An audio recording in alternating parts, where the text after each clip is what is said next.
everyone. My name is Andrea Parsto. With me, I have Erin Bennett. And if you came here from the prior video, you know what this is. If you came to this one first, welcome. We are introducing Miss Erin Bennett, the new narrator of The Wandering Inn. If you want to catch up on where we are in this story, if you want to catch up where we are with this video, the first video will be linked down below. We'll have it ready for you guys.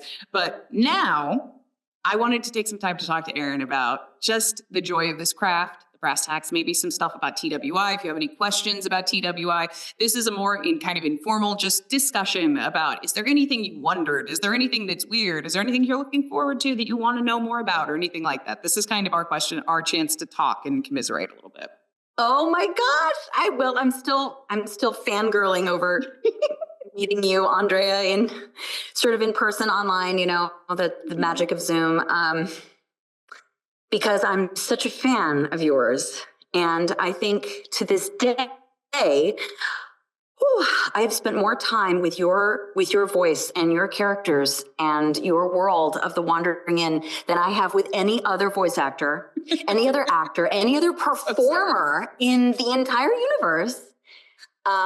I know your voice. I mean, I'm a fan first of The Wandering Inn and of Andrea. So I kind of can't. I'm just like kind of, I don't know, shaking a little bit. I'm excited. I can't say that I am that, you know, that I am that and that you are not that anymore, because you always are.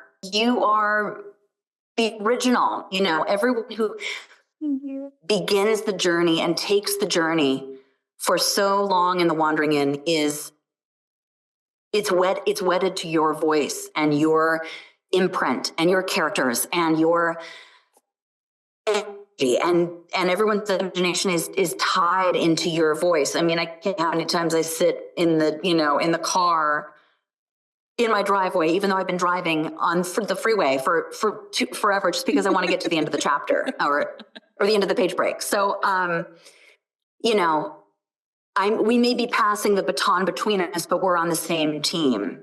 It really is. And that's something we've been trying to get across through this whole thing, is that it's been a handoff. We're trying to make this a handoff. This is a teamwork thing.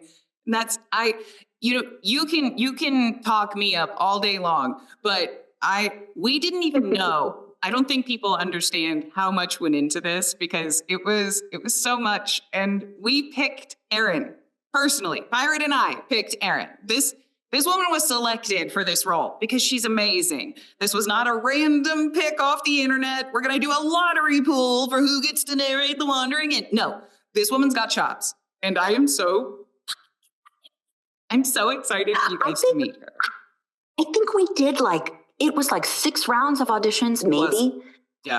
And I was going, I was like, what? You know, and I said to my husband, I said, do you know about what's happening here? And I'm like, these are, and what got me, what made me think, oh, you know what, maybe I'm a match for this world, is the character descriptions that were given for the voice matching auditions were almost every reference I got as a cultural touchstone in my life. So you tell me to do Gimli from Lord of the Rings, or you shall not pass, you know, or whatever it is, or the world has changed. Any character that are sort of my cultural touchstones, the things that I'm already a fan of, that light a fire in my imagination. And I was like, oh yeah, okay, all right, here, these characters and this character and this character. I'm like, I've got to listen to this series. So I started listening, and my jaw was just on the floor. You know, it's a nail biter. Every time I'd be pacing the floor going like, is this good enough to send? Are these character samples good enough to send? And not knowing, and at some point, you know, as an actor, you just go, you release it into the universe, and you cross your fingers, and you hope, and you try not to dream about it. You try not to. And sometimes, you know, you get a message from the universe. I had never heard. I got to tell you, Andrea, before you, I had never heard a woman anchoring a world like this before. Thank you. I thought it was, and I remember as a little girl, you know, especially because like I'm a huge Hobbit fan. I'm a huge like Lord of the Rings fan, in case you can't tell, Arthurian legends, stuff like that. You know, I'm really steeped in that world, and I always thought as a kid, like, why can't why are the girls like, why is there only like one or two that gets to shoot a bow and arrow? Right. And everybody else is pretty, or there's like a sprite or something, but like where's the gutsy heroine, you know, like who's just trying to get along in this world? Yep. And why can't I do all the voices? You know, I was that kid. So when I heard you and I heard The Wandering Inn, and I just went, oh, where have you been all my life? I'm so glad we met. I get the biggest kick out of it because I don't think I can describe how fulfilling that sentence is or that sentiment is, because I was the same girl. I was the same kid. I wanted the bow and arrow. I wanted to be the superhero. I wanted to tell the story. And I've joked but in a very serious fashion about the fact that many like people who love audiobook narration, who love storytelling, there's really nothing like it. Like, there's really nothing like it. People are like, oh, well, what have you done? You're a voice actor. Do you video games or animation or anything like that? It's like, I don't. There's many who do. I don't particularly. But that's just an exposure thing. It's just getting into that realm. But I will always be a narrator because I love the story. I want to do all the voices just like you do. It's like, I want to tell the story. I want to be the one to do it. So knowing that we're kindred spirits on that is just, that makes me feel so good. That makes me feel so good because it's the truth. There's not a lot of examples for us out there, especially of you don't need to sound pretty. You don't need to always, not every voice has to be beautiful. There's a place for beautiful voices and there's a place for freaking floss. So I love that that's the sentiment you're entering, because that just makes me feel so good, because I already knew that you were going to I already knew how you were going to treat the world. You love it. And I'm so excited about that. But knowing that we share that, that makes me feel so good about it. Thank you. I want you to be the focus of this, because I have had my time with The Wandering Inn. My tenure with The Wandering Inn has been my pages. I said this in my video, who I am as a narrator, so much of who I am as a narrator can be found in the pages of The Wandering Inn. It is such a catalyst for growth and change and progression as skills as a narrator. And I am so excited somebody else gets to do it now, because it is an injection of adrenaline directly to your system, where it's just, I get to do all of this. There's a huge world and people and life. And there's not an invisible amount of singing in The Wandering Inn. Can you sing, Erin? I love it. I can. I'm an OG musical theater kid. You know, I did 100 musicals. That's amazing. I'm I was so excited when I found out you could sing, because I'm like, oh, thank God, because there's all these songs. It's not that bad. Like, there are like original songs that are kind of they're throughout the series. Like there's, oh my gosh, Brothers of Serendipitous Meetings and stuff. They have like an intro song that they do and stuff, that kind of thing. So there's little tidbits, Bird singing, or I love Bird. Yes. I love his. You know, I just picture like skipping down the road. I mean, I adore Bird. Bird is the best. Love it. See, you guys knew Erin was going to be awesome. She loves Bird. By the way, let us address the probably most satisfying yet also most beautifully confusing part about all of this. Your name is Erin. Oh God.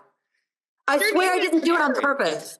I promise you, I didn't do it on purpose. I was going to be a boy. I was going to be Erin. If I was going to be a girl, I was going to be Erin. That's how that came to be. And I can't help it if Pirate chose the coolest name in the world for their protagonist. I mean, you know, I just You will now be the third Erin in the Wandering Inn, and I love that so much because there is Aaron Erin, there is the main character Erin, and now there is the storyteller Erin. It's the best.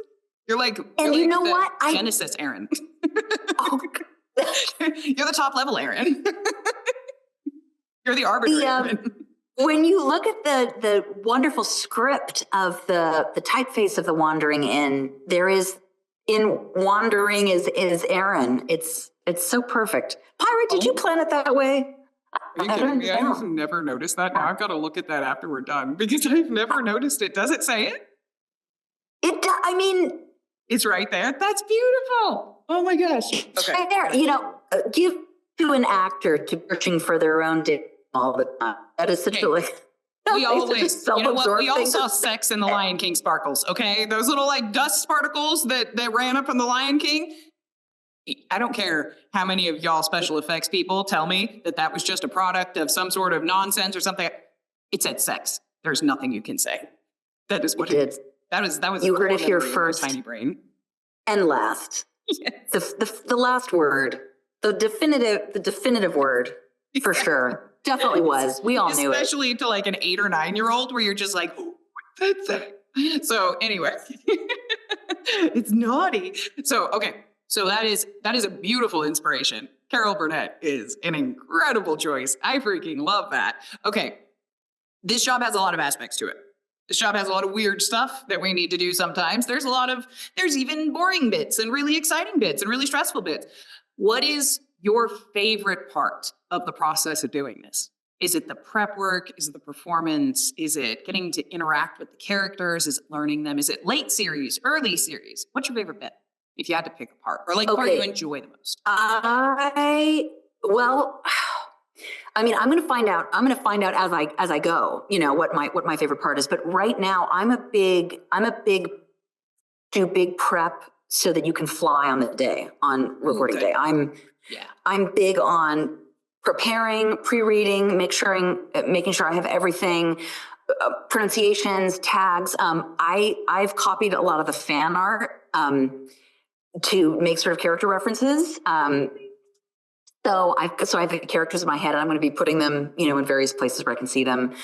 And I color code my script. So when I have my iPad, I've got, you know, it looks like a rainbow because there's so many different colors. I have different highlights, underlines, et cetera, et cetera. So I do a lot of that so that I can let go and perform when that recording button is gone, because I don't want to be thinking. I just want to be reacting and going.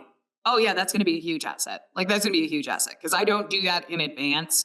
I get bored halfway through the book with the highlighting, and then I just end up reading it anyway without highlighting anymore. It's a terrible thing. For anybody who doesn't know, and narrators are all individual on how we prep. We all do things slightly differently than each other, and we all have this works for me, it doesn't work for them. This works for them, it doesn't work for me kind of things. So I've tried to highlight my script. I'm entirely too ADHD for that, and I lose my mind. However, there are other people who are ADHD, and it helps them immensely. But that is going to be a huge asset, because if there is one thing that we all know about Pirate who are watching this video, who found their way to the Wandering Inn or know the Wandering Inn, Pirate does hate tags.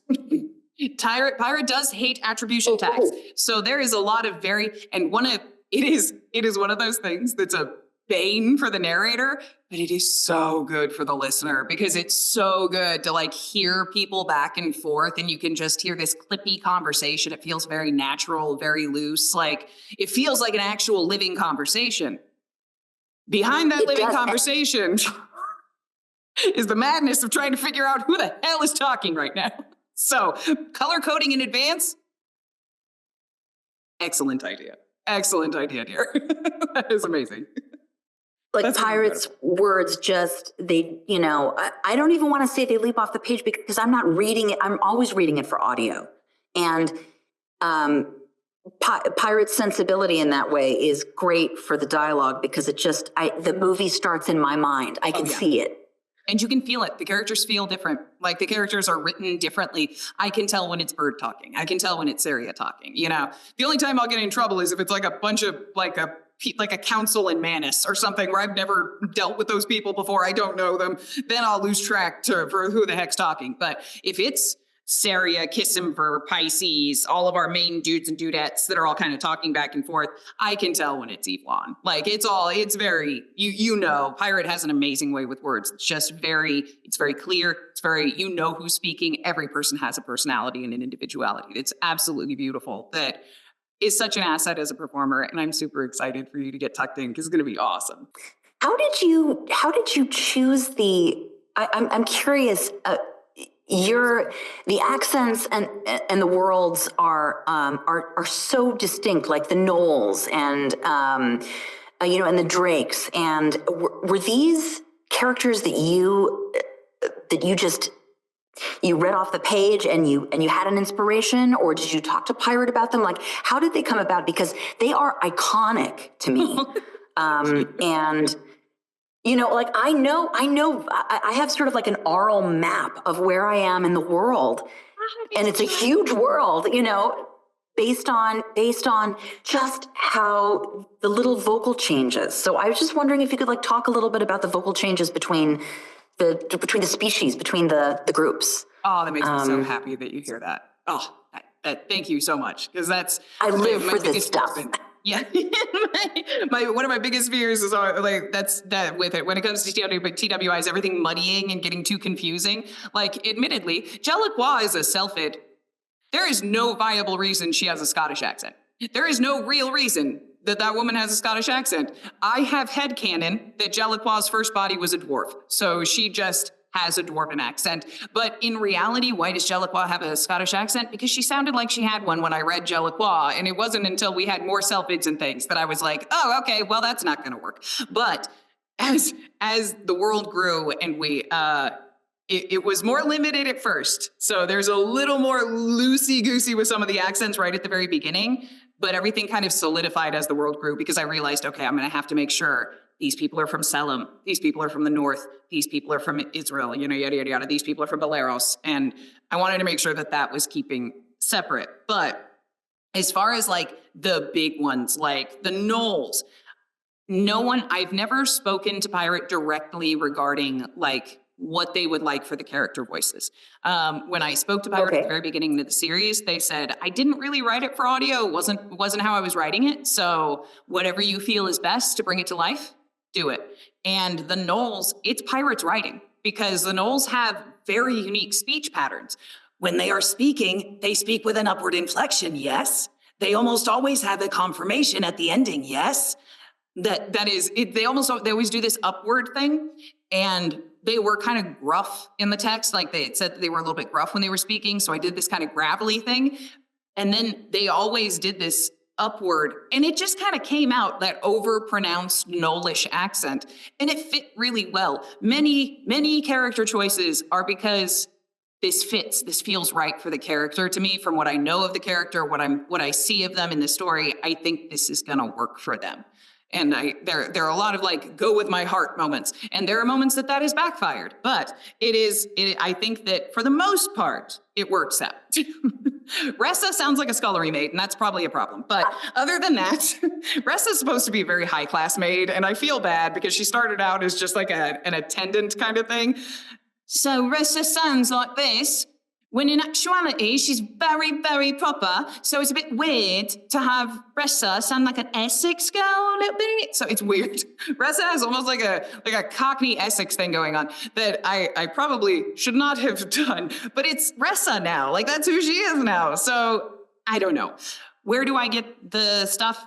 The writing. It informs how I feel about it. Unless it's the French Drakes, because the French Drakes are Monty Python. That is 100% Monty Python.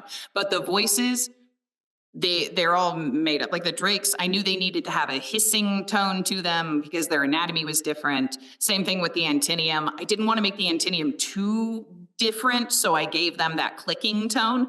But the Knowles have a different, because their growls and howls are how they communicate with each other. So I wanted to have just enough of the base species for these like very non-human species that they would have this base element of them that is kind of this inherently non-human, but then they've all assimilated. This is a globalized world in a lot of ways. So they've they all kind of deal with each other. There's not just drakes, but especially in Liscore, you have the gnolls, the drakes, the Antinium. You have lots. There's even humans now. You have more people there. So they've learned to talk with each other. They've learned to deal with each other. They have created a communal voice by being together. So even though they are of a racial, like of a bent, they have a species that they started out as. They're also from Liscore. So there's some of the like Palacian Garudas that they have kind of a Garuda accent, but it's also a Palace accent at the same time because they're a Garuda, but they were raised in Palace. So it's the both of them. In reality, it's Andy having a mental breakdown trying to come up with another character voice for that. So this one is going to be mixed because a lot of times there's a very small introduction. Like a lot of times it's just a very small character that becomes much bigger later on in like 5 books. So those are usually the ones that you end up in trouble with because those are the ones that make a real stranglers. That is every, I feel like every audiobook narrator has that situation. I go, great, so I've got this, this series going, we're on book 4. Oh, here's the 4th guy over in the locker room. We'll give him an interesting, accent or dialect, and then boom, he's the love interest of the next book. You gotta sustain it over 340 pages. Good luck to you. Good day, sir. Good day. And you just go, I did it to myself. Yeah. I did it to myself. I threw the dart at the metaphorical character dartboard, and that's where it landed. And you know what? You're committed now. So, congratulations. Congratulations. It's a mess. The screen froze again, but your voice was coming through, so I think that'll work out still. If you the editors can just like just let the voice happen. Just let the voice happen because I like what you said. Good. I feel so bad because I want editing. I'm sorry. No, I want everyone to hear. I feel so horrible interrupting you to tell you to restart, but I want everyone to hear what you said, and then I feel horrible telling you to restart it because I can tell. I know when I get stopped like that, it's like, oh, good God, I have to get back to where I was in my head. Oh no, like that's really tough for me. So I feel horrible doing it to someone else. So. I'm so sorry. No. It's okay. I'm happy to roll with it. I'm happy to roll with it. This is the problem with travel. It's the difficulty. Yep, right there. But I think everyone has those choices where they've made that. Oh no, why did I do that? Do you have one from your past? You don't have to specify the book or anything like that, so people don't go hunting it down. But do you have one from your past that you're like, oh man, that was I know why I did it. I know why. It doesn't mean that I don't regret it a tiny bit. In my defense, like I don't know what the author's going to write next. Yep. I have to give it my all, and like what you were saying, Andrea, with your gut, with your gut, you read, you're like, oh yeah, okay, I see what's happening here. Boom, boom, boom. Watch me making the connection, and then before you know it,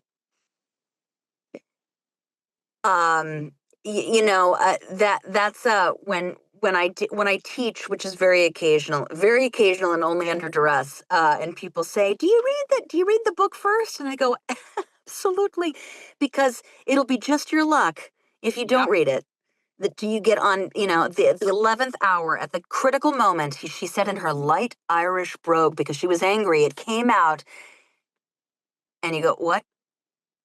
What? If you haven't, if you weren't a good little student and did your homework.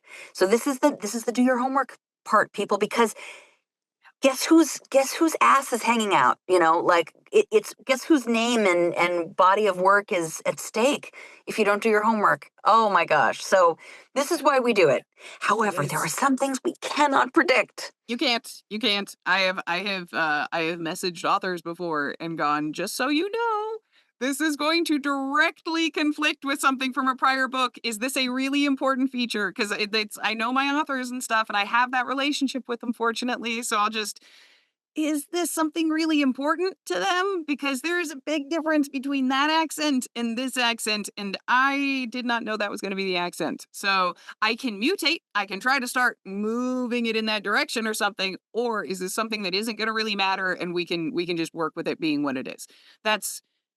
you just have to roll with it. You have to roll with it. That was like one of the biggest things when I was handing off or writing up like the document and stuff for like handing everything over and like making sure I put, because there's like we called it the brain dump document, which is basically like all this stuff that I've collated in my head from TWI stuff. And, which is a terrifying thought. But there was one of the things was whatever you do, because there's the dirty little secret in the narrator world is occasionally people won't pre-read. They'll read like a couple chapters ahead and then they'll perform, because admittedly a lot of us are turning books around super fast, so it's very Yes. difficult to get through it. It is hard. But I put in there like in giant caps, do not skip the pre-read. Do not, because it will burn you. Do not. You need to know. Like Yes. there have been reveals halfway through the book before of like an accent or something. So whatever you do, don't. Very rarely. I think there's been 2 accents in all of TWI. Like as far as mentioned verbatim in the story. That's I'm the one who did all of this. I'm so sorry. I'm so No, I love it. Your notes are amazing. I saw those all caps, and I like the fear of like the narrator's fear of God. Yep. Like it was Yep. in me. I was like, yep. I know it. I know that feeling. Yep. I will you tell see you, the caps and you know. oh my God, I Yep. know. And it might have been also italic and bolded as well. I'm hoping it was. I could feel the little lines, the little heat rays off of them. Oh, this comes from her soul, deep Yes, deep it does. inside. Yes, it does. Yes, it does. I do have like just here's a funny little anecdote thing that happened to me as a knitter once that I think to this day was it might have been a mistake. It might have started out as a mistake, but ended up being something I ran with. I am the knitter of a series that the main character is about a 60-ish man from Mississippi. And the author has a very feminine sounding name. It is a cozy mystery series. And I think I might have been cast, assumed that it was a female protagonist. Uh-huh. But it's a man and his cat, and he's a librarian, and it's one of the most beloved cozy mystery series That's ever. I think amazing. we're on book 17. Oh, that's And amazing. and after I remember the first comments, were kind of like, why is a woman, narrating this? I'm just out of curiosity. And then, but book 2, oh, she's pretty good. All right, and then I didn't notice it so much, but and then they just kept asking and asking, and come along, and I know the characters and I love the characters. And I thought, why do we doubt ourselves? Like, Yeah. maybe it was meant to be, and we can play everybody. And that's just great. It's about creating this world. And Charlie Harris still down here, and he has his cat, Nick Diesel, and that's the way it goes. And and we sustain it through 16 books, and I love it. And we all have those parts of ourselves that are reflected in our characters. So That is so you know. incredible. I love that so much. I love that. The in our other video, you brought up the rounds of auditions that happened for the TWI process. And Oh, it yes. it made me laugh. I didn't want to say it then because I didn't want to say anything in that video, but I'll say it now, where it made me giggle so hard when you said the descriptions were so good. So for anybody who doesn't know, this was like Marvel level secrecy. We had to keep this very quiet for the last few months because we didn't want this getting out beforehand, because we wanted to have everything organized. We wanted to have you ready. We wanted to know you were protected and ready to go. We had a new like all of the things needed to be in place before anything got said. So everything's been like Marvel level security. And one of the one of the things was they knew that they needed to give samples in the audition, but they couldn't give like they couldn't say French drakes or like French lizard people, because French lizard people are not the most common thing in the world. And if you're talking about a massive, like an epic fantasy lit RPG series, the second you hear French lizards, it's going to be, if you know, you know. So they had to blender everything. So there was like a French accent for a dog person or like a person who was a canid or something. And then it was like an English accent for an old witch. I think there was everything had gotten blendered basically to get the stuff to come out. What was it like seeing the evolution of each of those scripts come through? Did you have a moment where you were like, oh, I see what they did? Like, did you have a moment where it was like, oh, I get it, because that's floss. Got it. Okay. You know, I didn't have that level of sophistication thought about this. It was mostly, oh my gosh, okay, I've got to get the clicks right. I've got to get the R rolls for the antinium. Or it wasn't listed as the antinium. But in insect, so some of the stuff that I've done for video games, like Guild Wars 2, that Fate, those kinds of. I was a little ish familiar from some like games and stuff. I was like, oh, I think I could hook into this character, but I did not make the connection at first. Yeah. Also because it was not revealed to me. I was curious, but I, as an actor, if I Google stuff, if I look stuff up, if I'm like, what's changing, what could be recast, I will lose my mind. I will lose my ever living mind. Oh, yeah. And also that's not meant for me. That level of information is not it's not my job. My job is to look at the character description, to see what they want, to see if it lights a fire in my brain, and give a sample and see if it works. Yes. Oh, okay. I loved your Antinium so much. Your Antinium, the sample in there is you're gonna when Piver the flying Antinium is exactly that character. So I was like, that's just Piver. I said it while listening to the audition on like voice on Zoom with Podium. I was like, oh my gosh, that's Piver. That's Piver. That like very like yes, it's this. That like okay, it was so perfect. That guy's a little asshole, I tell you. Like he is such a little douchebag. Like I hate that dude. So I can't wait. I was like touching part. We do certain things to find resonance and yeah. I mean, I was working with it. I was Yes. I was racking my brain and I was going, okay, all right, who's this? But but it just lights my imagination on fire. The descriptions, but nothing said the wandering in, nothing said Andrea Parsno. So I did not know. I was in the dark. Like so I was just as surprised. It was not until the acceptance email that I knew and finally found out what it was for the last round. That is so Where they were like, would you like I oh no, push it cut out at the worst lever? Can I point pull? there. What? Yes. Hold on, it cut out really bad. Oh shit. Oh, wait, you're back. I didn't know until the end. Also, I'm so sorry. Okay. I didn't that wasn't intended as a gotcha. I asked that question terribly. I apologize. That was not meant to be as a No. I got it. No, it was TWI. I just meant like the blendering aspect of it. I'm so sorry. Continue, please. Oh no. Don't apologize. I got you. We're clapping. Yes. I did not know until it was the final round. Like until you get to the final, it feels like I was like, am I on like The Voice or something? It was. Yeah, the final countdown. When you are like refreshing your inbox it's because all of this is email.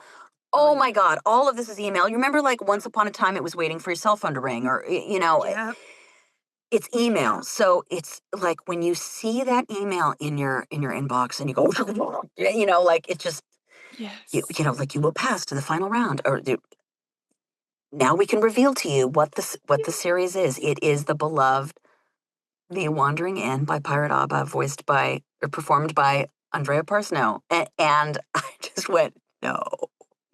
I don't know why certain moments of my life start with no, almost like I can't believe it. But I was like, no, it's not. It's not. Is it? It is? It is. I'm so, oh, that Just took makes a me moment. so Just a happy. moment. And it's true, man. It's true. I can't I haven't had to do what you did. I haven't had to do that. And I don't I probably would have cracked. You are so much stronger than I am because I would have cracked. You are insanely strong to go through all the rounds and all the auditions. And guys, it was so much. It was exhaustive and it was so much. And you were so good in all of them. I was so blown away. You did such a great job. And I was so scared about the whole process, and I've been so scared all this time. Like, I'm just a nervous wreck all the time about all of this, and there was this huge weight that came off when I heard you because it was like, "Oh, it's gonna be good. It's gonna be good. Okay, everything's gonna be okay. Everything's gonna be fine. She's killing it. It's gonna be awesome." I'm so excited. So, I was thrilled that when I heard you, and I can't imagine the stress of just waiting each and every time. I have purposefully avoided those situations. So you are like you're a hero, man. You are so much stronger than I Oh am. my So God, all you're the mine. props. All the props. Like I You can't, know what? Should the next doctor, suppose, right? so-called doctor, the next baton catcher, we should be put through our paces. It's just the job. Yes. I read once someone said, if we could think of a better way than auditioning, we would. Yep. But there is no better way. You just have to put yourself out there. You have to hope. You have to hope for acceptance. Hope that this is checks all the boxes. Hope that I haven't done anything to disqualify myself in some way in people's minds. All it is about the work. We're just actors doing a great job entering a world, and the best part is getting to play. But until Yeah. we get to Very much play, so. it's a lot of preparation, and it's a lot of Oof. Yeah. not knowing. I don't know if Guesswork. people Yeah. know, like, how much uncertainty and rejection we go through as actors, before we get to the point. It's not like someone goes, you've ascended to this level, and it's like, no. How does anyone level up in in voice acting? Exactly. How does anyone get here through years of years? No, no, no. Or maybe someday. Yes. It's Exactly. um it's humbling. It is. It's humbling. I know so much of your origin story because I've fangirled and watched your videos like a crazy person. I Oh, don't want to say like a stalker because I'm not stalking you. I promise. I promise. I promise. But for the first thing I was like, where did she come from, and how did she get here? And then you go, oh, there are things about us that are similar. yep. Trying for it, and sometimes feeling like you're just a voice alone, and then other people come and join you, and and you get to take this ride. I would ask you. I know this is you interviewing me, but I would beg to ask Dr. Andrea, Yes. Mage Andrea, Sorceress Empress Andrea. You're It's like your children are, you're off to the next adventure, and I wonder, what are you concerned about, leaving it in good hands? I know the story's in What good hands. My the only real reticence or fear or nervousness that I have moving forward is you guys, is the fans. That's it for me. I'm I have awesome projects on my horizon. I'm still booked out. I'm busy. People were like, "Oh, do you have big gaps?" The two people that know in my life, but like the team members and stuff are like, "Do you have big gaps in your schedule?" No, everything just kind of melted like ice cream into fill the spaces. It's like, no, I'm still booked out solid, but so I'm very, very fortunate on that front. So I'm kind of taken care of in that aspect. So my biggest fear has been making sure that I know how big this series is, and I know how many resources it's taken me, and I know how many things that I need to keep it running and like to keep the audio part of it running and stuff.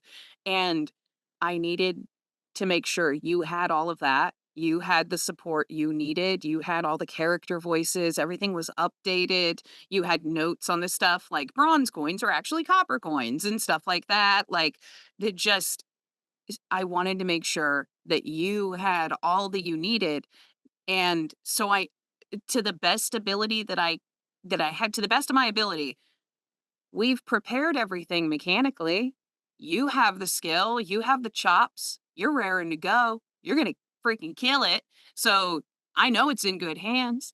I know we've put out like the videos and the announcements and done everything we can to try to tell you guys what this is and why it's happening and who this amazing person above me is. And I know all of this has happened. So all that's left in the unknown at this point is kind of how people are going to receive it. And you can't control that. But I do know that the fans of The Wandering Inn are incredible. And I say that non-ironically, non-hyperbolically, nothing. The fans of the Wandering Inn are incredible. They are loyal, they are sweet. They love this series to the very bottom of their soul. And I'm so excited for you guys to get to hear Erin because she's amazing. And that's been my biggest fear, is making sure that you are taken care of, that you are safe, that you are protected. This process is not, there's no precedent for this. Normally narrator handoffs, you know this, Erin, sorry, I'm saying this for the camera, not for you. Narrator handoffs are usually just kind of hot potato. Like there may be a press statement that goes out, maybe. Like this is just what happens, because usually it's like contract stuff in the background, or like there's a bazillion reasons that they happen. Everyone always thinks it's like money. Everyone always assumes it's money. It's not usually money. It's usually scheduling and stuff. Like, it's usually other things than money. But the the narrator switches are usually very hot potato. You just hand it off, it's done. And from the very beginning, none of us wanted that. I never wanted that for any of this, and I pushed really hard that we have these videos, these meetings, that I could give you tutorials that for the weird voices like the Antinium and stuff, that you had everything you needed, because I wanted to prove that there's a right way to do this that honors the work, that honors the people involved, that shows that there is love and compassion and so much joy and loyalty to the series, and no one's upset or angry or anything like that. It's just time for a new doctor. That's it. Because some stories are just bigger than one person can tell on their own. So I'm tagging Erin in. That's it. It's Erin's turn. And I'm so excited for that.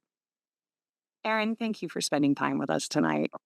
I think we have talked and goofed around and laughed and had a great time. And I just, from the bottom of my heart, thank you. Thank you for, maybe I can't, don't do it. I made it through the whole video. I made it through the whole thing. From the very bottom of my heart, thank you. Thank you for approaching this with love. Thank you for caring, for it mattering as much to you as it matters to me and to everybody else who loves this series. So it just means a lot that you were willing to do this, that you were willing to come along with this, because this was a huge ask. I'm asking a lot of you to put your face out there. I know that. I'm asking a lot of you to make videos and stuff like this where people are going to be able to comment and gripe and say things. And I just wanted to say thank you for being available, for being here, and being the incredible asset you're going to be to The Wandering Inn. I made it the whole video, guys. Sorry. I cried in the other video. This one's not supposed to be crying. I'm sorry. But yes, Andrea, I mean, we all just are so lucky to have been in your world for so long. And I, for one, am your biggest fan. And everything that I'm going to do is in the spirit of that, and honoring Pirate's work and this wonderful collection of humans and fans and listeners and artists that we all are. So Thank you. And I can't wait to see where your next adventure takes you. Thank you. For anybody who's watching, this book 15 will not be the last you hear of me in the Wandering Inn, because Ghost Song, the third book in Singer of Tarandria, is coming out in May. May is when I believe will be recording, right? So sometime later this year, there will be book 16 of The Wandering Inn, and I'm so thrilled. So this has been incredible. You can hear more from me on Andrea. I almost say it is AndreaParsno.com is my email, or is my website, but discord.gg/Andrea Parsno. Anytime you want to come by and listen, anyone out there, that is where I host my Discord server. I record all day on there. That's like I record my workday, or I stream my workday on Discord. But other than that, you can find what I'm up to. There will always also be the FAQ and everything. All of this will be posted there. We will have a channel for Erin over there that has kind of her credits and her stuff that she's done and some information about her. And we'll have things available for you guys so you know who everyone is and what's going on and everything. So I have said my goodbyes. I've said enough goodbyes. And it's your turn to say hello goodbye. Where can people check your stuff out? Where can people find you? I am reaching into the world of social media. Please be patient. I'm a work in progress. I am on Instagram at Erin Bennett Narrates. And please don't go to my website, because it sure as heck needs an overhaul, especially with all the wonderful stuff that's happening with Wandering Inn. So when I have some website info, I'll let you know. For sure. Erin, thank you so much for being here today. You are incredible. And I'm sorry this is the first time I've done the interview, so this is kind of intense for me. I hope that this wasn't a hot mess for your side. You were amazing. Thank you for being available, for being here, for loving this as much as I do, and just being along for the ride. Welcome, Dr. Erin. Welcome to the Wandering Inn. Bye, everybody. I love you.